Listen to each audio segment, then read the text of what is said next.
Hello, everyone. Thank you for joining us. We're going to get started in just one moment.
Okay, I am going to get started.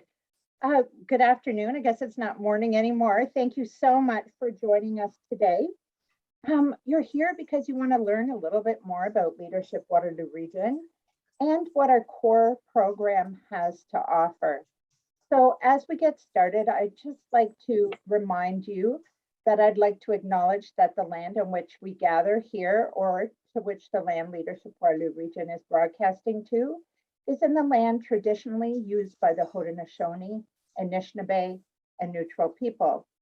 I also acknowledge the enduring presence and deep traditional knowledge, laws, and philosophies of the Indigenous people with whom we share this land today. I'd like to also thank the Indigenous peoples for their teaching and helping me to walk through this reconciliation journey. So welcome, core program session. Just a quick overview of the agenda. You're going to get to meet some folks. We're going to have some alumni perspectives, some core program information. We'll talk about tuition and bursaries. We'll have some breakout groups so you can ask some questions of some of our alumni, and we'll walk through how to apply. So some housekeeping agenda. We ask that you keep your audio on mute. If you have a question, raise your hand, and we'll also have opportunities for questions in the breakout groups where we will not be recording that. Choose your view, speaker versus gallery. Use the chat feature for questions and discussion. Questions can be asked as we go, like I said, but there will be time at the end if you want to record some of those. Take note. Please stick around to the end of the session because there's lots of tidbits and conversation. And we are recording this session today because it will be used at our Fresh Innovators Conference. But I also want you to know that our breakout sessions will not be recorded. And follow-up email, of course, we're going to follow up with you and tell you what's coming next. So please stay tuned for that. So my name is Diane Wiles. I'm the CEO of Leadership Waterloo Region. I had the pleasure of joining the team in 2018. And I'm a proud graduate of the class of 2002. You won't have the chance to see Bethan today because of the format we're using, but I'd also want to thank Bethan Llewellyn for putting this information session together and making sure everyone has the details so we have a great experience. Thank you, Bethan. So a little bit about Leadership Waterloo Region. Our mission, we encourage, empower, and equip current and future leaders to unleash positive change in their communities. Does that sound like you? Vision is to build vibrant, resilient, and inclusive communities. And our values are that we believe in enjoying the journey, pursuing diversity, pushing our limits, doing the right thing, challenging, connecting, collaborating, and making a difference every day and diving deep. Sounds like a lofty goal, doesn't it? 5 quick facts about us. Our last survey showed that, and this is outdated, we're going to be holding another survey later this year, But in 2017, we had our alumni working on 400 boards and committees within the community. We now have 488 graduates. We were able to offer 9 nonprofit leader series sessions throughout COVID, where we could walk alongside partners such as KPMG, Capacity Canada, Cormac McSweeney, Jim Clemmer, and others to make sure that we could address some of the issues facing nonprofits during the COVID times. Last year, we relaunched the Visionary Speaker Series, and the Right Honorable David Johnson launched that for us. Very inspiring leader, and you'll have the opportunity to hear from and meet others through Leadership Waterloo Region. And we utilize over 200 expert facilitators.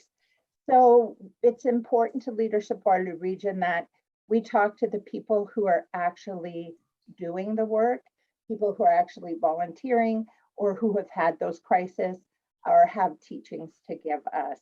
Last year, we had 47 facilitators in 1 year program, if you can imagine. Next slide, please. Now it's my pleasure for you to hear from the first alumnus from today, and that's Eve Nadler from the class of 2016. And I'll turn it over to Eve. Thank you. Thanks, Diane. I just wanted to start off by acknowledging that it's International Day of Pink today. So although pink isn't terribly my color, I wear it today. And what I do every day is I represent, which is this year's theme, with advocacy, equity, and creation of safe spaces for those identifying as 2S LGBTQIA+. So just wanted to start there. My name is Eve Nadler, and I identify as a cisgendered woman with she, her, they as my pronouns, because I like to normalize the use of they. And my passion is equitable improvement to community well-being through relationship-based, evidence-informed, strategic, anti-oppression systems thinking for social impact. I've worked in numerous capacities in public service for the last 20 odd years, and I'm a 2016 LWR alum. So when I attended, I was already well into my career, and a lot of the content of the sessions I had already been exposed to through professional development and multi-sector experience. My not-for-profit or social benefit knowledge increased dramatically through the program. But what I found the real value was experiencing that content with my LWR colleagues from other sectors, understanding different perspectives, seeing the lens through which we each saw the materials, because diversity of thought always leads to better outcomes.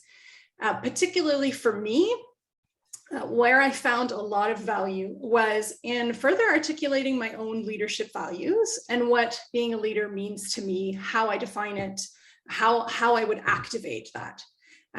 So although the course confirmed for me some things that I already knew and validated and solidified for me that leadership for me is more about behavior than it is about role or title, I tend to demonstrate leadership through intentional behavior and role modeling.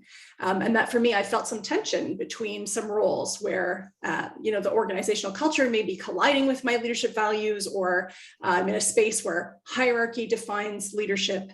I strongly reject that notion. We all know that title does not a leader make necessarily, right? So when those who matter to me, when my colleagues, who report to me, or who I report to, or who I volunteer with and give of myself to, when those people access me as a resource, when they come to me because I show vulnerability as strength and because I create safe spaces, when I take small and big steps to shift culture, and when I cultivate new relationships for social impact, and when I support and empower others, to me, that's when I'm a leader, not when my title says. And the program really helped me hone in on that for myself and articulate it really well. The other thing that I would say is those people who know me know I'm all about relationships. So, experiencing the material together, doing values-based work with the colleagues that I was with in LWR, it connects you to people in a way that you wouldn't otherwise be connected. And regardless of how often you connect, there's something in that bond that you can really always count on. Every year since we graduated, we've had either quarterly or semi-annual events that I myself or somebody else has organized, and we even connected virtually a couple times through the pandemic. So those relationships have been very meaningful and continue to be very meaningful. The kinds of things that LWR content really supported me with. After I graduated, I ended up on the board of a local land-based forest school childcare. And I went from being a board member to vice chair to chair, ushering in the first ever strategic plan for an organization that was already over 50 years old. A huge trajectory in the time period of growth for that organization, and walking into a board whose practices really reflected caring and great intention, but not necessarily meeting their strategic, generative, and fiduciary duties. So I contributed to a needed shift in the board culture, in the organizational culture, supported the development of an equity strategy, changed the ED job description to be more strategic versus operational, which kind of necessitated pursuit of new leadership. And all of that, LWR prepared me for so well in terms of community leadership in a way that nothing else had.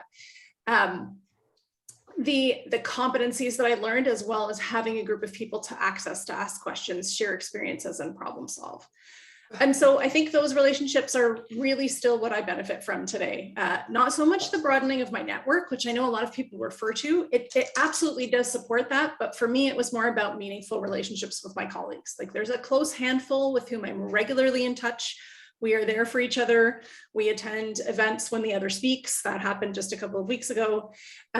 We lift each other up when things are challenging, and we help each other pursue our goals. So most recently, one of my really good friends from LWR, who, this is a little plug, she recently launched her own consultancy. Well, it's called Optimal Effect, and it's Sarah Martin.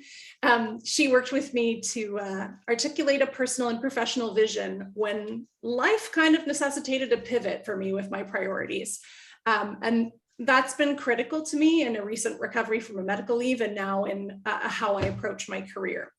The full graduating class, the broader circle, it's always just helpful to know that there's somebody outside your organization or sector that you can go to for a different perspective, to learn from, to help you grow, or to leverage resources for greater impact. So that was sort of my LWR experience. Thanks, Diane.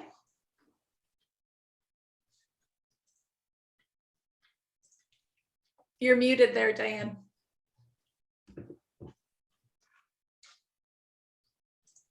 Thank you. I'm sure what I said when I was muted was brilliant, but no, I'm just teasing. Thank you, Eve. I was just saying how Bethan has been telling me you have to meet Eve. And this is the first time we've met. And wow, thank you for sharing. You really must have got so much out of those relationships. It's so valuable to know that you've woven those threads from LWR throughout your personal and work life. And thank you for coming today and sharing, and for participating in the program. Excellent. Thanks for having me. Our pleasure. So now we're going to look at the core program. So really, our core program was designed around 4 pillars. So when we look at the 4 pillars that it was designed around, the first is community understanding, relationship building. Could we go to the next slide, please? Collaborative leadership, and community readiness. So these are the pillars to which we really look, as it's a match with our values and mission. Are we hitting these spots? So are we hitting some of these highlights or all of these highlights? How can we strengthen? So that's how the program was really designed. When I talk about the program, I like to talk about it in 4 stages, 4 pieces. But if you can imagine, all these magical 4 things happen at the same time. So the next slide, please. If we look at our leadership styles as being, what Leadership Waterloo Region is all about. So you're going to take a deep dive into yourself, introspective, learn about why you do things how you do. You're going to learn about your core values, your dominant emotions. You're going to spend time looking at followership, unconscious bias. We do a lot of DEIA work, but that's the lens to which we've written the program. You're going to go on a truth and reconciliation journey. You'll learn everything from leading a meeting to coaching, mentorship, governance, and the list goes on and on of the leadership styles. The second piece that we spend time on, if we could go to the next slide, is systems. So what are all these systems we live and work within? What happens when systems come together? One piece that we will never take for granted is we have access.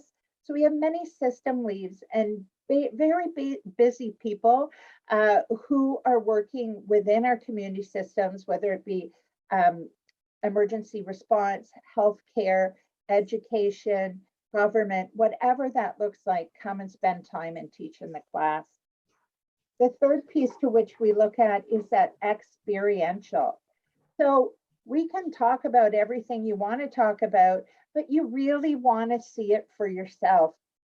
And this is one of the pieces, even with COVID this year, we've managed to get a few in, and we're looking at having you experience something that you can't unsee, right? So for instance, last class, we were at Waterloo North Division Police Services for the day, and we did have a tour. This next class, our leadership day in April, will be held at the Cambridge Islamic Center. And along with a tour of the mosque and teachings, we will be joined by the Coalition of Muslim Women's Tea and Tail ladies. So they will be coming and sharing with us. So we try to get into the community, have you meet individuals in the community, and see things for yourself. The last piece of what we do is the project work. So our class, along with the University of Waterloo, works on an affordable housing project. So this is our third year working on affordable housing. And next year, it looks like it may be our last for affordable housing, but what it looks like is we dedicate the first 2 hours of each class to really look at, through a solutions lab lens, the issue of affordable housing. So when we talk about affordable housing here, what we're looking at is over here, right? So we're looking at poverty, seniors, homelessness, addiction, mental health, new Canadians, old policies, not enough stock, inflation, job loss. So there's all these reasons why housing is not affordable, why we don't have enough, and why it's not accessible. So that is the lens to which we look at our affordable housing project. So through this project, the class just naturally, organically breaks off into groups where they have interest in the same leverage points, the pain points for affordable housing. And through that process, they come up with some systems mapping, interviewing individuals in the community, getting down to the core of the problem, looking at unintended consequences, prototyping that, and really coming forward with some solutions. So we do share this project work with the community wide and far. And many individuals have thanked us for the maps we provided, the systems maps on what affordable housing looks like in our community. So the Social Innovation Lab, I guess the next slide, sorry, Beth, and I'm jumping around as usual. These are our partnerships. So when we first joined hands with the Waterloo Institute for Social Innovation and Resilience, and we call them WISER, we thought, you know, we're not in the business, either one of us, of identifying what the community's issues are, but Wellbeing Waterloo Region sure did an amazing job at identifying those issues. So in partnership with Wellbeing Waterloo Region, we looked at affordable housing and thought, with the diverse cross-section of minds in our group and our network and connection into the community, we truly could start peeling these complex layers of affordable housing off of this big onion. And we know, you know, through a social innovation lens, it's a wicked problem in the mathematical sense. So there is no solution for affordable housing, right? We can't say, well, if you do this, everyone will have adequate, safe housing. So we're not looking for that magic bullet. We're looking for that, you know, not the silver bullet, the silver buckshot. So by getting those many different ideas and pointing those little beams of light on the issue, it's affecting people's lives. So, you know, the idea discovery and research, business assessment, the development of that, testing, which we're doing at the Affordable Housing Cafe coming up, which you will be invited to, and the delivery into the community is how a social innovation lab works. So if you look at our core participants, onto the next slide, please, they're really going through the process right into the community. So they work through Wiser to getting that information out. So what does that mean? What's the impact, the future? Leadership Waterloo Region has involved more than 80 organizations in the Affordable Housing Project, and that comes through interviews or affordable housing cafes, funders, builders, government leads. We're looking at how that works in our community. So if we talked about the 4 things, and there's some little bit of method to that planning. So one is you learn your leadership skills, you know what you're capable of, your strengths, why you work well with some people and not others, and how you can start to work better with individuals that you find difficult. All of those wonderful leadership skills. Second is the systems. You understand systems, so you know how to insert yourself. You know, when you want to make a difference, you know how to do that. Thirdly is the experiential. We want to spark a passion in you. So you've seen something that you will want to act on. You know how to insert yourself into the system, you know where to put your hands on, and you know your skills. So that is the impact that Leadership Waterloo Region grads have on our community. So the core program at a glance, we run on the school year, September to June. We have 8 full leadership days. So that means from September to June, your employer gives you 1 day off of work, 8:30 to 4:30, where you work with Leadership Waterloo Region. Traditionally, we're the 2nd or 3rd Thursday of the month. All depends on whether or not there's holidays or March break or what that looks like.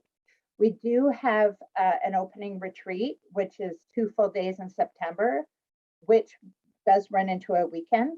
A closing retreat, which is 2 full days in June, that does not run into a weekend. And we hold an afternoon orientation in August. So that's where you get your textbooks. Yes, we have textbooks, but believe me, they're great reads. They're not dull, they're more story-based. And then when you go through this whole journey, you get to graduate in November with your peers. So we ask that you attend 2 half-day World Cafes. So that's what we talked about for affordable housing. And you know, you have additional time. There may be some readings, a movie, a blog, have to connect with your fellow classmates, and an article might have been posted. So there are additional homeworks, and also you work on your project outside. However, we do try to give you time in class for project work. So what does this cost? Well, when we look at tuition, the tuition is $4,800 plus a $100 application fee. I'm often asked what the $100 is for. And we are a small organization who run on a very small budget. So really that application fee is what it says. It actually goes to help pay for things the volunteers need to get their job done, different expenses, as well as just the processing. So that tuition covers everything except your time. So of course, we feed you well when we're in person, your textbooks, and any other expenses that occur during that time. We also offer our students the opportunity to come to the conference to make sure that they come to other Leadership Waterloo Region events so that there's additional networking and learning that can take place. Bursaries, well, our motto really is no leader left behind. So if you feel this is for you and it's the right time in your life, bursaries are available. Now, what happens when you apply? The application, I think we have the due dates coming up. Yes. The bursary application is a separate document, and only us staff at Leadership Waterloo Region see that. And it doesn't go to a committee or anything. We disperse those bursaries. So all of the information is at leadershipwaterlooregion.org.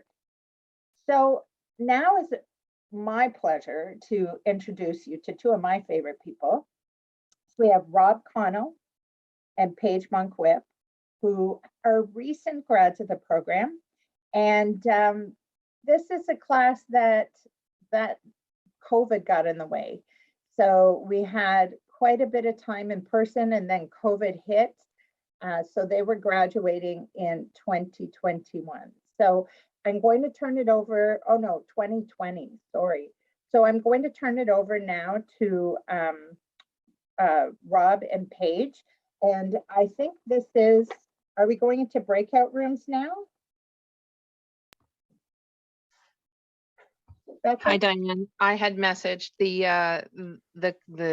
attendees that we're a small but mighty team today. So we'll share in plenary, and then folks can ask their questions as a group, but they will not be included in the fantastic. group. Okay, thank you.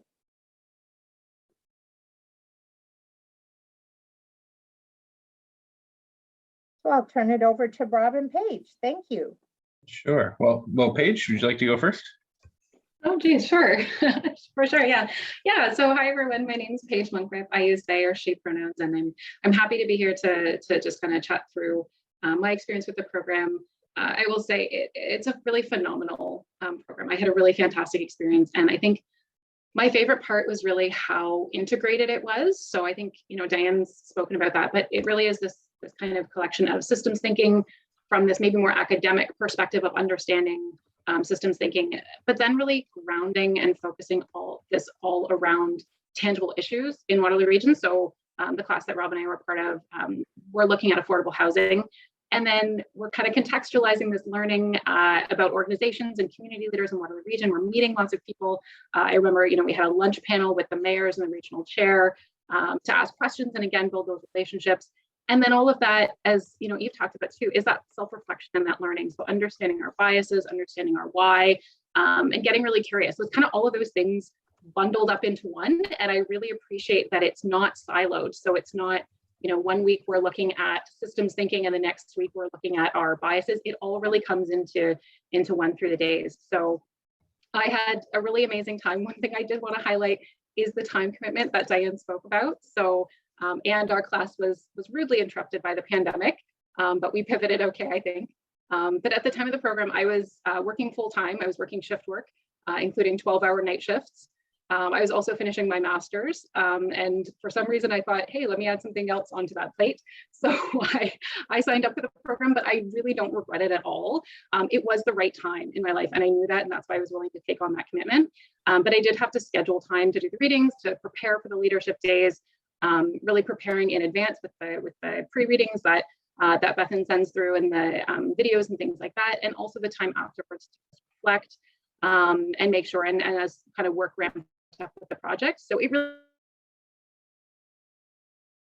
really wasn't just love that commitment, but it's well worth your time, and it's one of those things that you're looking forward to spending time on. And then since graduating, the networking and the relationship building, like Eve said, has just been so valuable. I have this network of people in my class, Rob's one of them, that I feel really bonded with. And it's bizarre because we've had this, pandemic. I haven't seen many folks in person since then, but I really feel like I could just call Rob up and just say, hey, I need some help with something. And I'm pretty sure he'd pick up the phone. Rob, tell me if otherwise. But, we really do have those relationships. Awesome. Okay. Mm-hmm.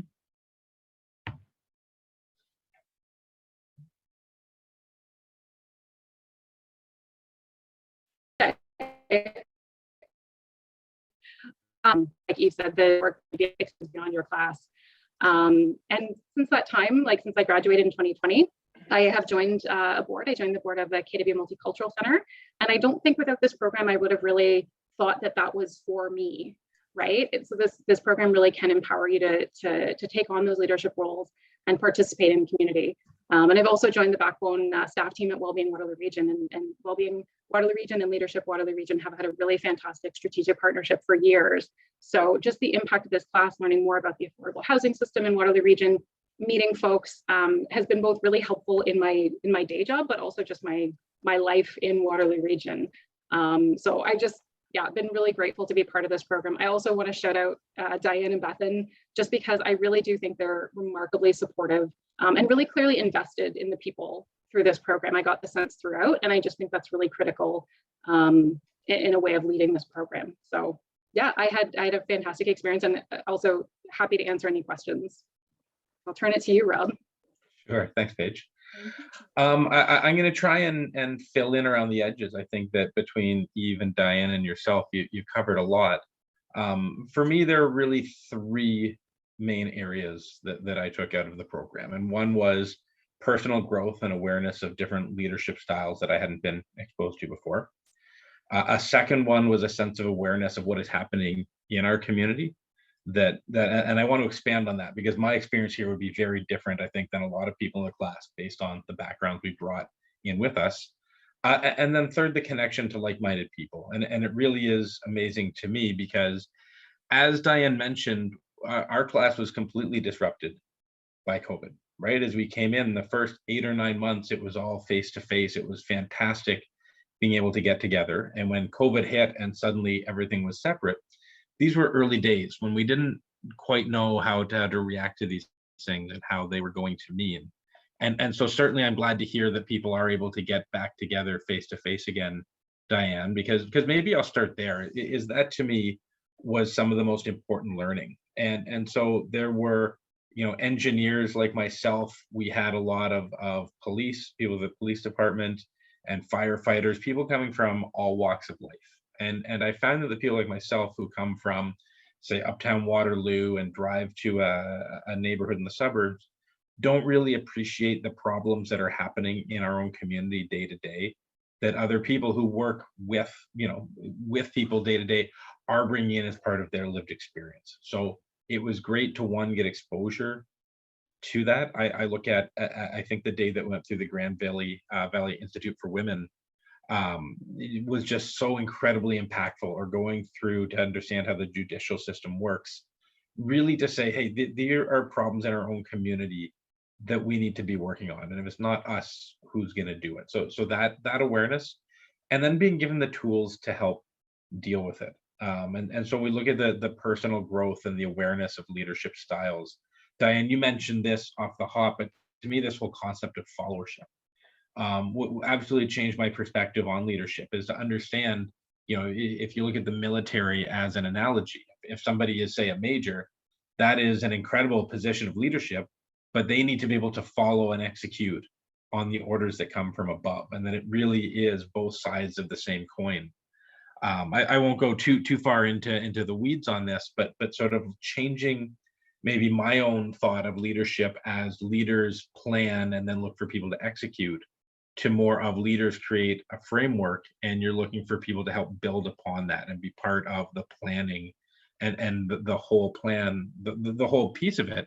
It's something that I've taken away to use in my day-to-day life, both in and outside of work. So absolutely very thankful to LWR for providing that opportunity.